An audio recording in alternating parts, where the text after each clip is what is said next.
താൽക്കാലികമായി അടച്ചുപൂട്ടി. റിഫൈനറിക്ക് സമീപം സ്ഫോടനമുണ്ടായതിന് പിന്നാലെയാണ് നടപടി.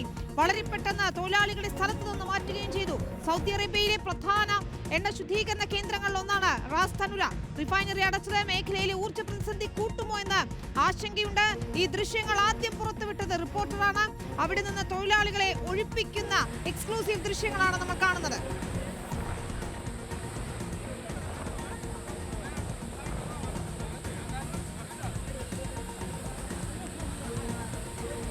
സ്ഫോടന ശബ്ദം കേട്ടതിന് പിന്നാലെ പുകച്ചുരുളുകൾ ഉയർന്നതിന് പിന്നാലെ ആറാംകോ ഓയിൽ റിഫൈനറിയിൽ നിന്ന് തൊഴിലാളികളെ ഒഴിപ്പിക്കുന്ന എക്സ്ക്ലൂസീവ് ദൃശ്യങ്ങളാണ് റിപ്പോർട്ടർ പ്രേക്ഷകർ കാണുന്നത്.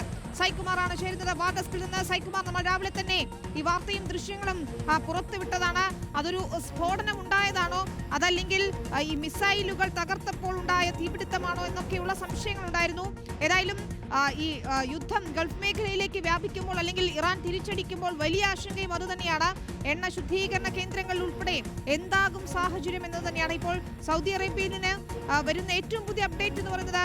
അറാംകോ ഓയിൽ റിഫൈനറി ഏറ്റവും വലിയ ഓയിൽ റിഫൈനറികളിൽ നിന്ന് അടച്ചിടുന്നു എന്നുള്ളതാണ്.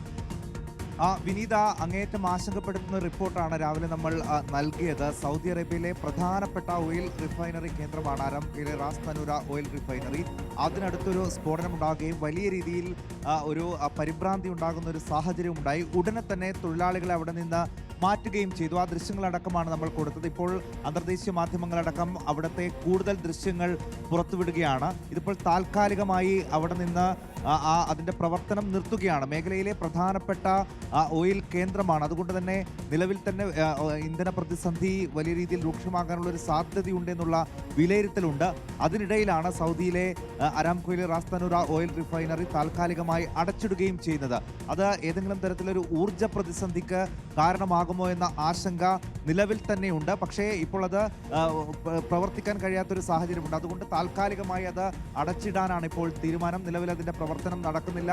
ഇങ്ങനൊരു സ്ഫോടനം അവിടെ നടന്നു എന്ന വാർത്ത വന്നപ്പോൾ തന്നെ അവിടെയുള്ള തൊഴിലാളികളെയൊക്കെ വളരെ വേഗത്തിൽ അവിടെ നിന്ന് ഒഴിപ്പിച്ചിരുന്നു. ആർക്കും അങ്ങനെ പരിക്കൊന്നും പറ്റിയിട്ടില്ല എന്നുള്ളതാണ് നിലവിൽ പുറത്തു വരുന്ന വിവരം. ഏതെങ്കിലും തരത്തിൽ റിഫൈനറിക്ക് കേടുപാടുകൾ ഉണ്ടായിട്ടുണ്ടോ എന്ന വിവരമടക്കം ഇനി പുറത്തു വരണം.